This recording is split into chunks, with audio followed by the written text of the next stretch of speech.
नमस्कार, जोहार। मैं नेहा सिंह और आप देख रहे हैं न्यूज झारखंड। समय हो चला है झारखंड की दिन भर की हर बड़ी और अहम खबर से अपडेट होने का, लेकिन उससे पहले आइए एक नजर डालते हैं आज की मुख्य सुर्खियों पर।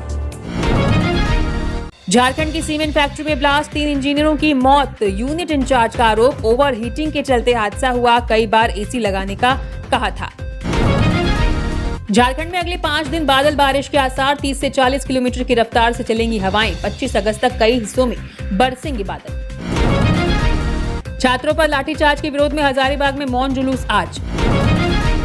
गिरिडीह सदर अस्पताल पहुंचे बाबूलाल मरांडी, घायल छात्र और एबीवीपी कार्यकर्ता का जाना हाथ। डुमरी एमएलए और मुखिया समर्थकों के बीच थाना परिसर में मारपीट, मुखिया पुत्र ने लगाया गला दबाने का आरोप।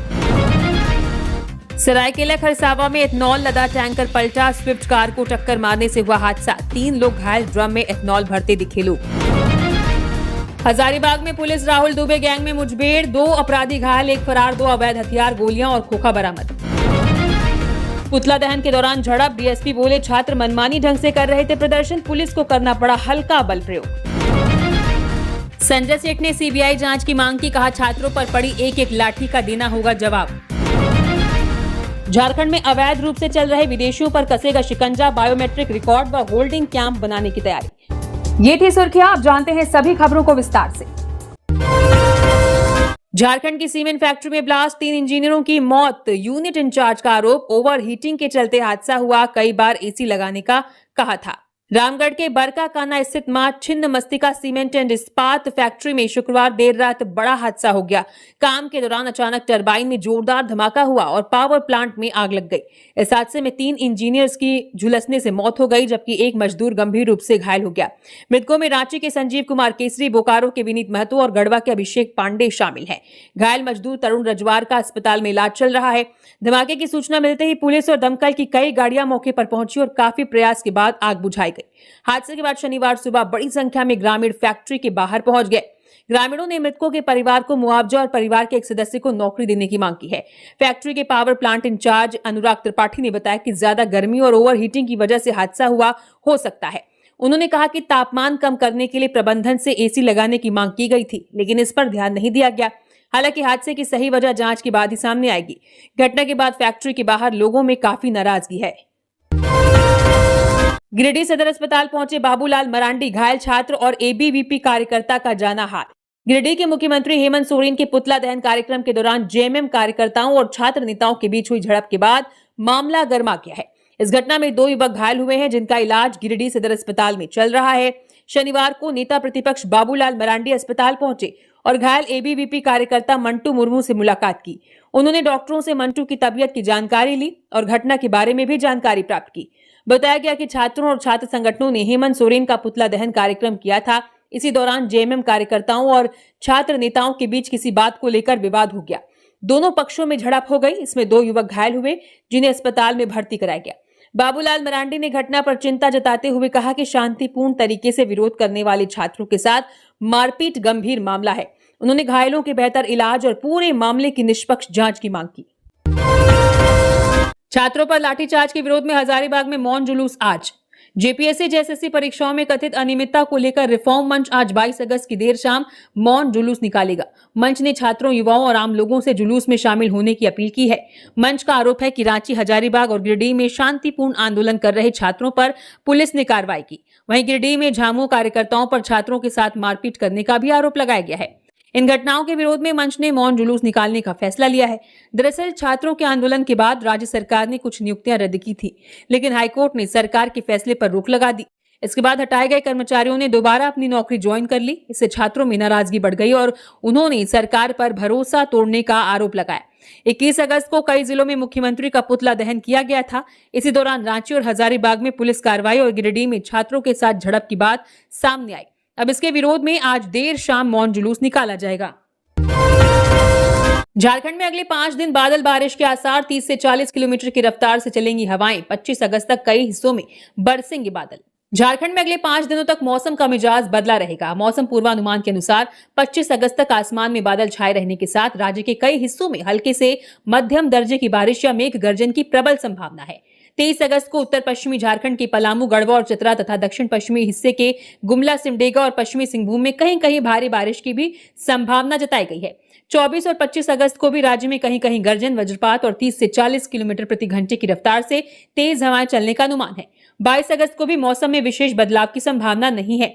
मौसम विभाग के अनुसार अगले 2 दिनों के दौरान राज्य के अधिकतम तापमान में 2 से 3 डिग्री सेल्सियस की वृद्धि हो सकती है।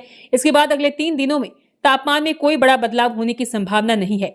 26 और 27 अगस्त को भी आसमान में बादल छाए रहने तथा राज्य के अनेक स्थानों पर हल्के से मध्यम दर्जे की बारिश या मेघ गर्जन की प्रबल संभावना है। इसके बाद के 2 दिनों के पूर्वानुमान में भी मौसम में इसी तरह की स्थिति रहने के संकेत हैं। वहीं आज राज्य में कहीं कहीं गर्जन, वज्रपात और तेज हवाओं का असर देखने को मिला।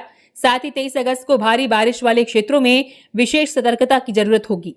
26 और 27 अगस्त के लिए फिलहाल कोई चेतावनी जारी नहीं की गई है। डुमरी एमएलए और मुखिया समर्थकों के बीच थाना परिसर में मारपीट, मुखिया पुत्र ने लगाया गला दबाने का आरोप। धनबाद के बरवा अड्डा थाने में शुक्रवार शाम फर्जी हस्ताक्षर से जाति, आवासीय प्रमाण पत्र और वंशावली बनवाने के मामले को लेकर हंगामा हो गया। पुलिस ने मामले के आरोपी गणेश दास को गिरफ्तार किया था। उसकी पैरवी करने डुमरी विधायक जयराम महतो थाने पहुंचे। इसी दौरान मुखिया यशोदा देवी के समर्थक भी वहां पहुंच गए। दोनों पक्षों में बहस शुरू हुई और देखते ही देखते हाथापाई हो गई। मुखिया के बेटे प्रदीप कुमार रजक ने विधायक पर उनका गला दबाने का आरोप लगाया है। उन्होंने पुलिस से थाने में लगे सीसीटीवी की जांच कराने की मांग की है। ये मामला बड़ा बिछरी पंचायत का है। मुखिया यशोदा देवी ने गणेश दास पर उनके फर्जी हस्ताक्षर से प्रमाण पत्र और वंशावली बनवाने का आरोप लगाया था। शिकायत के बाद पुलिस ने केस दर्ज कर गणेश दास को पकड़ा। विधायक के थाने पहुंचने के बाद पुलिस अधिकारियों से उनकी काफी देर तक बातचीत हुई। इसके बाद मुखिया समर्थकों के आने पर विवाद बढ़ गया। अब पुलिस मामले की जांच कर रही है और सीसीटीवी फुटेज से घटना की सच्चाई पता लगाने की कोशिश की जा रही है। सरायकेला खरसावा में एथनॉल लदा टैंकर पलटा, स्विफ्ट कार को टक्कर मारने से हुआ हादसा। 3 लोग घायल, ड्रम में एथनॉल भरते दिखे लोग। सरायकेला खरसावा जिले के चांडिल थाना क्षेत्र के चिलगू के पास एथनॉल से लदा एक टैंकर अनियंत्रित होकर सामने से आ रही स्विफ्ट कार से टकरा गया और सड़क पर पलट गया। हादसे में कार बुरी तरह क्षतिग्रस्त हो गई और उसमें सवार 3 लोग घायल हो गए। तीनों की हालत सामान्य बताई जा रही है। बताया गया कि कार सवार लोग रांची एयरपोर्ट जा रहे थे। दुर्घटना के बाद टैंकर से एथनॉल का रिसाव होने लगा, जिससे मौके पर अफरा तफरी मच गई। सूचना मिलते ही पुलिस मौके पर पहुंची और लोगों को वहां से हटाकर स्थिति को संभाला। एथनॉल के रिसाव की खबर मिलते ही आसपास के कई लोग मौके पर पहुंच गए और कुछ लोग इसे बर्तनों में भरते भी नजर आए। पुलिस ने लोगों को नियंत्रित किया। हादसे के कारण NH33 पर कुछ समय तक यातायात प्रभावित रहा और हल्का जाम लग गया। टैंकर चालक के अनुसार वो इथेनॉल लेकर भुवनेश्वर जा रहा था। चिलगू के पास सड़क सक्रिय होने के कारण दोनों तरफ से वाहन एक साथ आ गए, जिससे टैंकर का संतुलन बिगड़ गया और वो कार से टकराकर पलट गया। पुलिस ने मामले की जांच शुरू कर दी है और फिलहाल यातायात सामान्य हो गया है।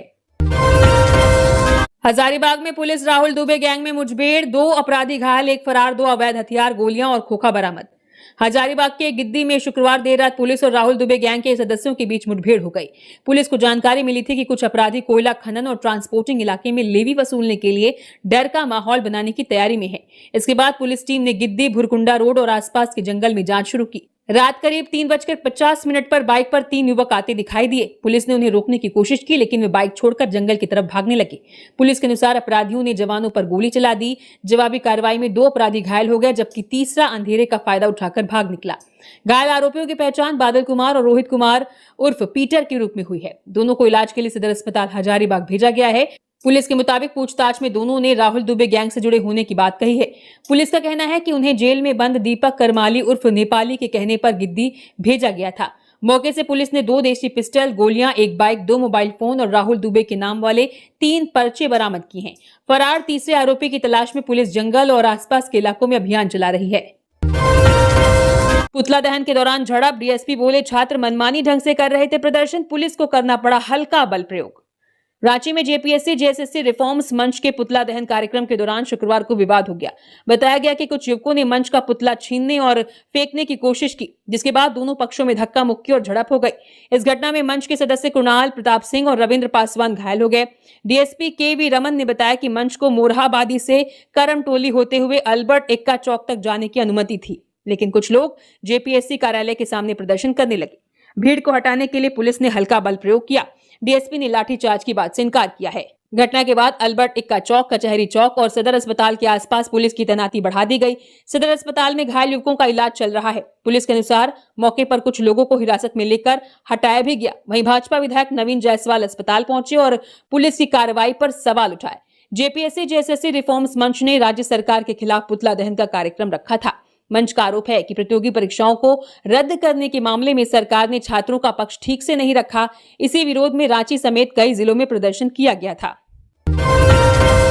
संजय सेठ ने सीबीआई जांच की मांग की, कहा छात्रों पर पड़ी एक एक लाठी का देना होगा जवाब। रक्षा राज्य मंत्री और रांची के सांसद संजय सेठ ने छात्र आंदोलन को लेकर झारखंड सरकार पर निशाना साधा है। उन्होंने कहा कि छात्र कई दिनों से अपनी मांगों को लेकर शांतिपूर्ण प्रदर्शन कर रहे थे, लेकिन रांची, गिरिडीह, हजारीबाग और गढ़वा में उन पर लाठीचार्ज किया गया। संजय सेठ ने आरोप लगाया कि घायल छात्रों के इलाज के मामले में अस्पतालों पर भी दबाव बनाया गया। उन्होंने राहुल गांधी पर भी सवाल उठाया और कहा कि छात्रों पर हुई कार्रवाई के बाद भी उन्होंने इस मामले पर कोई बयान नहीं दिया। संजय सेठ ने राहुल गांधी से रांची आकर घायल छात्रों से मिलने की मांग की। संजय सेठ ने जेपीएससी और दूसरी परीक्षाओं में हुई कथित गड़बड़ी की सीबीआई जांच कराने की मांग की। उन्होंने कहा कि परीक्षा को लेकर कई सवाल उठ रहे हैं और इसकी निष्पक्ष जांच जरूरी है। उन्होंने छात्रों पर लाठी चलाने वाले पुलिसकर्मियों की पहचान कर कार्रवाई करने की भी मांग की। साथ ही परीक्षा से जुड़ी एजेंसियों और पैसों के लेन देन की जांच की मांग की। हालांकि संजय सेठ के लगाए आरोपों की अभी स्वतंत्र पुष्टि नहीं हुई है। गिरिडीह में कार बाइक में टक्कर, बिहार के युवक की मौत, एक गंभीर रूप से घायल। पुलिस ने कार बाइक जब्त कर जांच शुरू की। गिरिडीह के बेंगाबाद थाना क्षेत्र में शुक्रवार को बेंगाबाद मधुरपुर सड़क पर झलकडीहा के पास बाइक और कार की जोरदार टक्कर हो गई। हादसे में बिहार के चकाई थाना क्षेत्र के एक तारा गांव निवासी 35 साल के सबस्टीन मरांडी उर्फ सुभाष की मौत हो गई। बाइक पर उनके साथ 26 साल के महासोल मुर्मू भी थे, जो गंभीर रूप से घायल हो गए। दोनों बाइक से बेंगाबाद से मधुपुर जा रहे थे, तभी सामने से आ रही कार से बाइक की टक्कर हो गई। आसपास के लोगों ने दोनों को गिरिडीह सदर अस्पताल पहुंचाया, जहां डॉक्टरों ने सबस्टीन को मृत घोषित कर दिया। महासोल का इलाज चल रहा है और उनकी हालत गंभीर बताई जा रही है। बताया गया कि कार में कांवरिया सवार थे, जो देवघर से पूजा करने के बाद रांची लौट रहे थे।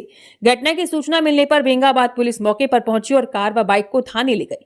पुलिस हादसे की जांच कर रही है। सबस्टीन शादीशुदा थे और उनकी 2 छोटी बेटियां हैं। उनकी मौत के बाद परिवार में रो रो कर बुरा हाल है।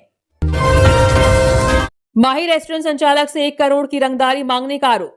रांची के अरगोड़ा स्थित माही रेस्टोरेंट के मालिक दिनेश कुमार मिश्रा से 1 करोड़ रुपए मांगने का मामला सामने आया है। आरोप है कि पैसे नहीं देने पर उन्हें और उनके परिवार को जान से मारने और रेस्टोरेंट में आग लगाने की धमकी दी गई। दिनेश ने अरगोड़ा थाने में शिकायत दर्ज कराई है। उन्होंने रवि प्रकाश जायसवाल, अनूप गर्ग और एक अन्य व्यक्ति पर आरोप लगाया है। दिनेश के मुताबिक 19 अगस्त की शाम रवि प्रकाश एक व्यक्ति के साथ रेस्टोरेंट पहुंचा और 1 करोड़ रुपए देने की मांग की। 7 दिन में पैसे नहीं देने पर गंभीर परिणाम भुगतने की धमकी भी दी गई। दिनेश ने कहा कि पूरी घटना सीसीटीवी में रिकॉर्ड है। दूसरी तरफ रवि प्रकाश जायसवाल ने भी दिनेश मिश्रा और अरविंद मिश्रा के खिलाफ शिकायत की है। रवि का आरोप है कि दोनों ने उन्हें अपनी दुकान पर बुलाया और केस में समझौता करने को कहा। रवि के मुताबिक विरोध करने पर उनके साथ मारपीट और गाली गलौज की गई। दोनों पक्षों की शिकायत के बाद पुलिस मामले की जांच कर रही है। ऑर्केस्ट्रा देख रहे लोगों को बस ने रौंदा, 5 की मौत। बेतिया में बेटे के जन्म की खुशियां मना रहे पिता की भी जान गई। तोड़फोड़ हंगामा। बेतिया के लौरिया थाना क्षेत्र में शुक्रवार रात करीब 11 बजे एक तेज रफ्तार बस सड़क किनारे चल रहे ऑर्केस्ट्रा कार्यक्रम में घुस गई। हादसे में 5 लोगों की मौत हो गई और 12 से ज्यादा लोग घायल हो गए। घटना बेतिया लौरिया मुख्य सड़क पर पराऊ टोला बनकटवा के पास हुई। बताया गया कि देवेंद्र दुबे के बेटे की छठी का कार्यक्रम था और वहां काफी लोग मौजूद थे। इसी दौरान बस की सामने से आ रहे गैस सिलेंडर वाले ट्रक से टक्कर होने वाली थी। ट्रक से बचने के चक्कर में बस चालक ने बस मोड़ दी, लेकिन तेज रफ्तार के कारण बस बेकाबू हो गई और कार्यक्रम में जा घुसी। हादसे में बहादुर महतो, संजय कुमार, भोला दुबे, देवेंद्र दुबे और छांगुर राम की मौत हुई है। हादसे के बाद मौके पर अफरा तफरी मच गई। लोगों ने गुस्से में बस और ट्रक में तोड़फोड़ कर दी। कार्यक्रम में लगी कुर्सियां और कुछ सामान भी तोड़ दिए गए। बताया गया कि बस में करीब 15 यात्री सवार थे। सूचना मिलते ही पुलिस मौके पर पहुंची और घायलों को अस्पताल भेजा। सभी शवों को पोस्टमार्टम के लिए बेतिया जीएमसीएच भेज दिया गया है। पुलिस मामले की जांच कर रही है और हादसे की सही वजह पता लगाने में जुटी है। जंगल में बैठकर करता था ऑनलाइन ठगी, देवघर साइबर पुलिस ने 10 आरोपियों को दबोचा। देवघर में श्रावणी मेला के दौरान साइबर पुलिस ने 10 लोगों को गिरफ्तार किया है। पुलिस के मुताबिक ये लोग सुनसान जगहों पर बैठकर ऑनलाइन ठगी करते थे। आरोपी कस्टमर केयर अधिकारी बनकर लोगों को फोन करते और कैशबैक या दूसरे ऑफर का लालच देते थे। इसके बाद ओटीपी और बैंक की जानकारी लेकर खाते से पैसे निकाल लेते थे। पुलिस ने इनके पास से 22 मोबाइल और 19 सिम कार्ड बरामद किए हैं। जांच में कुछ नंबर पहले भी साइबर ठगी में इस्तेमाल होने की बात सामने आई है। पुलिस ने गुप्त सूचना के आधार पर पथरड्डा क्षेत्र में छापेमारी कर सभी आरोपियों को पकड़ा। इनमें अजय कुमार दास, रमेश कुमार दास समेत कुल 10 लोग शामिल हैं। पुलिस के अनुसार अजय और रमेश पहले भी साइबर ठगी के मामले में जेल जा चुके हैं।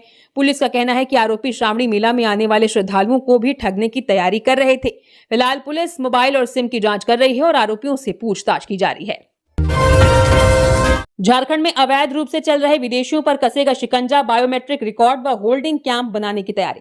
झारखंड में अवैध रूप से रह रहे और तय समय से ज्यादा रहने वाले विदेशी नागरिकों की पहचान की जाएगी। इसके लिए केंद्र सरकार ने राज्य सरकार को पत्र भेजा है। इसके बाद झारखंड पुलिस ऐसे लोगों का डाटा तैयार करने में जुट गई है। पुलिस विदेशी नागरिकों की पहचान, पता और बायोमेट्रिक जानकारी रिकॉर्ड करेगी। विदेशी छात्रों और इलाज के लिए भारत आए लोगों की जानकारी भी दर्ज की जाएगी। जरूरत पड़ने पर पुलिस और अधिकारियों को इसके लिए प्रशिक्षण भी दिया जाएगा। अवैध रूप से रह रहे विदेशी नागरिकों की जानकारी फॉरेन आइडेंटिटी पोर्टल पर दर्ज की जाएगी। जरूरत पड़ने पर उन्हें देश से बाहर भेजने तक सरकारी निगरानी में रखने के लिए होल्डिंग कैंप भी बनाए जा सकते हैं। संताल परगना के साहिबगंज, पाकुड़, गोड्डा, दुमका, जामताड़ा और देवघर जैसे जिलों में भी विदेशी नागरिकों के रिकॉर्ड की जांच की जाएगी। हालांकि किसी व्यक्ति को अवैध विदेशी घोषित करने से पहले उसकी पहचान और नागरिकता की पूरी जांच की जाएगी। इसके बाद ही नियम के अनुसार आगे की कार्रवाई होगी। हाई स्कूल शिक्षक नियुक्ति 2016 केस प्रार्थियों को कमीशन के पास दावा पेश करने का मिला अंतिम मौका। शिक्षक नियुक्ति से जुड़े 2016 के मामले में one man fact finding commission के अध्यक्ष जस्टिस गौतम कुमार चौधरी ने शनिवार को ऑनलाइन सुनवाई की। सुनवाई के दौरान कुछ अभ्यर्थियों ने अपनी नियुक्ति से जुड़ा दावा और जरूरी जानकारी कमीशन के सामने रखी। कमीशन ने सभी अभ्यर्थियों को अपना दावा देने के लिए 2 सप्ताह का आखिरी मौका दिया है। अभ्यर्थियों को बताना होगा कि वे नियुक्ति के लिए योग्य क्यों हैं, उनकी कैटेगरी में उनसे कम अंक पाने वाला कौन सा अभ्यर्थी चयनित हुआ और उनके खुद के कितने अंक हैं। इसके बाद कोई नया दावा स्वीकार नहीं किया जाएगा। इस मामले की अगली सुनवाई 12 सितंबर को होगी। हाईकोर्ट ने पहले इस मामले की जांच के लिए फैक्ट फाइंडिंग कमीशन बनाया था। कमीशन को 3 महीने में रिपोर्ट देने का आदेश दिया गया था। समय पूरा होने के बाद हाईकोर्ट ने जांच के लिए 3 महीने का अतिरिक्त समय दिया है। अब कमीशन अभ्यर्थियों के दावों की जांच कर अपनी रिपोर्ट तैयार करेगा। मेदिनीनगर नगर निगम के खिलाफ युवा कांग्रेस का धरना, बदहाल व्यवस्था पर साधा निशाना। मेदिनीनगर में नगर निगम की कथित लापरवाही और शहर की खराब व्यवस्था के खिलाफ युवा कांग्रेस ने कचहरी परिसर में 1 दिवसीय धरना प्रदर्शन किया। कार्यक्रम का नेतृत्व युवा कांग्रेस के प्रदेश सचिव सूर्यांश प्रताप सिंह ने किया। उन्होंने नगर निगम और मेयर अरुणा शंकर पर निशाना साधते हुए कहा कि शाहपुर में कचरा डंप किया जा रहा है और उसमें लगातार आग लगी रहती है। इससे निकलने वाले धुएं से आसपास के लोगों को परेशानी हो रही है। उन्होंने आरोप लगाया कि चुनाव के समय जनता से कई वादे किए गए थे, लेकिन अब तक उन्हें पूरा नहीं किया गया। सूर्यांश प्रताप सिंह ने शहर में पानी की समस्या और खराब सड़कों का मुद्दा भी उठाया। उन्होंने कहा कि कई जगह सड़कों पर बड़े बड़े गड्ढे हैं, जिससे लोगों को परेशानी हो रही है। उन्होंने कहा कि अगर नगर निगम जनता की समस्याओं को लेकर गंभीर होता तो कोयल नदी में रबर डैम का काम अब तक शुरू हो गया होता। युवा कांग्रेस ने नगर निगम से पानी, सड़क, कचरा और दूसरी बुनियादी समस्याओं का जल्द समाधान करने की मांग की। छात्रों से झड़प की बाबूलाल मरांडी ने की निंदा, कहा युवाओं पर मारपीट दमनात्मक कार्रवाई। मुख्यमंत्री हेमंत सोरेन का पुतला फूंकने के दौरान छात्रों और जेएमएम कार्यकर्ताओं के बीच हुई झड़प पर नेता प्रतिपक्ष बाबूलाल मरांडी ने नाराजगी जताई है। उन्होंने कहा कि छात्र अपनी मांगों को लेकर शांतिपूर्ण तरीके से प्रदर्शन कर रहे थे, लेकिन उनके साथ मारपीट की गई। बाबूलाल मरांडी ने आरोप लगाया कि रांची, गिरिडीह और हजारीबाग में छात्रों पर जेएमएम कार्यकर्ताओं ने हमला किया। उन्होंने कहा कि छात्रों के साथ इस तरह की घटना गलत है और इसकी जांच होनी चाहिए। बाबूलाल मरांडी ने राज्य सरकार पर भी निशाना साधा और कहा कि सरकार छात्रों की आवाज दबाने की कोशिश कर रही है। उन्होंने पुलिस से झड़प में शामिल लोगों की पहचान कर कार्रवाई करने की मांग की। उनका कहना है कि छात्रों की मांगों को बातचीत के जरिए सुलझाया जाना चाहिए। उन्होंने चेतावनी दी कि अगर छात्रों के साथ मारपीट करने वालों पर कार्रवाई नहीं हुई तो आंदोलन और तेज हो सकता है। रांची में अब आवारा कुत्तों पर लगेगी लगाम, बड़गाई में बनेगा बर्थ कंट्रोल सेंटर। रांची में बढ़ते आवारा कुत्तों की संख्या को कम करने के और लोगों की सुरक्षा के लिए नगर निगम नया केंद्र बनाने जा रहा है। बड़गाई में 20.2 डिसमिल जमीन पर पशु आश्रय और जन्म नियंत्रण केंद्र बनाया जाएगा। इसके लिए नगर विकास विभाग ने रांची नगर निगम को 2.1 करोड़ रुपए दिए हैं। नगर आयुक्त सुशांत गौरव ने अधिकारियों के साथ जमीन का निरीक्षण किया और निर्माण की तैयारियों की जानकारी ली। केंद्र शुरू होने के बाद आवारा कुत्तों को पकड़कर उनकी नसबंदी और टीकाकरण किया जाएगा। जरूरत पड़ने पर उनका इलाज भी किया जाएगा। इससे कुत्तों की संख्या को नियंत्रित करने और लोगों को कुत्तों को हमले से बचाने में मदद मिलेगी। इसके अलावा बची हुई जमीन पर डॉग शेल्टर होम बनाने की योजना है, जहां आवारा कुत्तों की देखभाल और सुरक्षा की बेहतर व्यवस्था की जाएगी। टाटानगर स्टेशन पार्किंग में मारपीट से 3 युवक घायल, पुलिस ने अस्पताल से मांगी मेडिकल रिपोर्ट। जमशेदपुर के बर्मा माइंस थाना क्षेत्र स्थित टाटानगर रेलवे स्टेशन की पार्किंग में किसी बात को लेकर विवाद हो गया। विवाद बढ़ने पर मारपीट शुरू हो गई। आरोप है कि पार्किंग कर्मचारी और एक ऑटो चालक ने कोलकाता से ट्रेनिंग पूरी कर लौटे 3 युवकों के साथ मारपीट की। इस घटना में फुरकान अली, मोहम्मद जलरियान शहजादा और हेमंत सिंह घायल हो गए। तीनों को इलाज के लिए अस्पताल ले जाया गया। पुलिस के अनुसार फुरकान के सिर और हाथ में चोट लगी है, जबकि बाकी दोनों युवकों के शरीर में चोट और दर्द की शिकायत है। बर्मा माइंस पुलिस ने अस्पताल को पत्र भेजकर तीनों का इलाज और मेडिकल रिपोर्ट मांगी है। पुलिस का कहना है कि मेडिकल रिपोर्ट के आधार पर आगे की कार्रवाई की जाएगी। मामले की जांच की जा रही है। झारखंड में 3 साल से लंबित ड्राइविंग ट्रेनिंग सेंटर 21 जिलों में जमीन के बावजूद काम शुरू नहीं। झारखंड में व्यावसायिक वाहन चालकों के प्रशिक्षण के लिए प्रस्तावित ड्राइविंग ट्रेनिंग सेंटर 3 साल से अधिक समय से लंबित है। लेखा परीक्षा में सामने आया कि 21 जिलों में 2 से 13 एकड़ तक जमीन चिन्हित थी। इसके बावजूद ज्यादातर जिलों से जमीन की जानकारी समय पर नहीं मिली। फरवरी 2022 में 10 जिलों में से रिपोर्ट मांगी गई थी, लेकिन जुलाई अगस्त 2024 तक सिर्फ 4 जिलों ने जानकारी दी। वित्तीय वर्ष 2022 से 23 में केंद्रों के लिए 19 करोड़ 73 लाख रुपए का बजट रखा गया था, लेकिन डीपीआर तैयार नहीं होने से राशि खर्च नहीं हो सकी और वापस करनी पड़ी। इसके बाद अगस्त 2024 में जेएसबीसीसीएल ने करीब 4 करोड़ 93 लाख रुपए प्रति केंद्र की लागत वाला मॉडल डीपीआर दिया। नवंबर 2024 में 3 अलग अलग डीपीआर तैयार करने को कहा गया। विभाग ने पहले से चिन्हित जमीन के बजाय नई जमीन तलाशना शुरू कर दिया। इससे प्रक्रिया और लंबी हो गई। हर जिले में चालक प्रशिक्षण केंद्र बनाने का फैसला मार्च 2017 में ही लिया गया था। जून 2025 में डीपीआर तैयार करने के लिए आर्किटेक्ट नियुक्त किया गया, फिर भी अब तक केंद्र शुरू नहीं हो सके हैं। इससे चालकों की प्रशिक्षण और सड़क सुरक्षा व्यवस्था प्रभावित हो रही है। दीपावली से पहले हवाई सफर हुआ महंगा, रांची आने वाली फ्लाइट्स का किराया 2 गुना। दीपावली में अभी 2 महीने से ज्यादा का समय है, लेकिन त्योहार को लेकर रांची आने वाली फ्लाइट का किराया अभी से बढ़ने लगा है। दिल्ली, मुंबई, चेन्नई और बेंगलुरु जैसे शहरों से रांची आने वाले यात्रियों को सामान्य दिनों से काफी ज्यादा पैसे देने पड़ रहे हैं। दिल्ली से रांची का किराया आम दिनों में करीब 5 से 5,500 रुपए रहता है, जबकि नवंबर में ये बढ़कर 11,000 से ज्यादा हो गया है। इसी तरह मुंबई से रांची का किराया करीब 12,500 से 15,000 रुपए और चेन्नई से रांची का किराया करीब 12,700 से 15,000 रुपए तक पहुंच गया है। ट्रैवल एजेंसियों के मुताबिक दीपावली और छठ के समय बड़ी संख्या में लोग अपने घर लौटते हैं। यात्रियों की संख्या बढ़ने के साथ हवाई टिकट के दाम भी बढ़ जाते हैं। बेंगलुरु से रांची का किराया भी सामान्य दिनों के करीब 7.5 से 8,000 रुपए से बढ़कर 10 से 14,000 रुपए तक पहुंच गया है। ऐसे में यात्रियों को सलाह दी जा रही है कि अगर उन्हें त्योहार के समय घर आना है तो पहले से टिकट बुक कर लें, ताकि ज्यादा किराया देने से बच सके। रांची डीसी ने आरजेडी के पूर्व एमएलसी सुबोध राय के शराब प्लांट का लाइसेंस किया रद्द। रांची के पास और मांझी के उकरीद में स्थित तरंगनी लीकर्स के शराब प्लांट का लाइसेंस रद्द कर दिया गया है। ये प्लांट बिहार के पूर्व राजद एमएलसी सुबोध कुमार राय का बताया जा रहा है। जांच में यहां बिना अनुमति शराब बनाने और टैक्स चोरी के लिए शराब छिपाकर रखने की बात सामने आई थी। इस मामले में सुबोध कुमार, देवेंद्र भगत और रविकांत राय को पहले ही जेल भेजा गया था। हालांकि सुबोध कुमार को बाद में जमानत मिल गई। 1 जुलाई को छापेमारी के बाद उत्पाद विभाग ने मामला दर्ज किया था। आरोप है कि प्लांट में यूपी और दिल्ली भेजने के नाम पर शराब बनाई जा रही थी। इसके बाद प्लांट से सामान गायब होने का मामला सामने आया। छापेमारी के बाद प्लांट को सरकारी सील लगाकर बंद किया गया था, लेकिन 17 अक्टूबर को जब सील खोली गई तो पीछे का दरवाजा टूटा मिला। अंदर रखी शराब की पेटियां, जरूरी कागजात और कुछ सामान गायब था। इससे जांच पर सवाल उठ रहे हैं। आशंका है कि सबूत हटाने के लिए सामान गायब किया गया। अब पुलिस और प्रशासन ये पता लगाने में जुट गई है कि सील लगे प्लांट से सामान आखिर कैसे गायब हुआ। कोडरमा के कस्तूरबा विद्यालय की छात्राओं का प्रदर्शन, धूप गर्मी से कई बेहोश, बदहाल व्यवस्था के खिलाफ खोला मोर्चा। कोडरमा के सतगावा स्थित कस्तूरबा गांधी आवासीय बालिका विद्यालय की छात्राओं ने स्कूल की खराब व्यवस्था के खिलाफ शुक्रवार को सड़क मार्च निकाला। तेज धूप और गर्मी में मार्च करने के दौरान कई छात्राओं की तबीयत बिगड़ गई और वे बेहोश होकर गिर गईं। इसके बाद उन्हें तुरंत अस्पताल ले जाया गया, जहां उनका इलाज चल रहा है। छात्रों का आरोप है कि स्कूल में खाना ठीक नहीं मिलता और पढ़ाई की व्यवस्था भी अच्छी नहीं है। उनका कहना है कि कई बार शिकायत करने के बाद भी स्कूल की व्यवस्था में सुधार नहीं हुआ।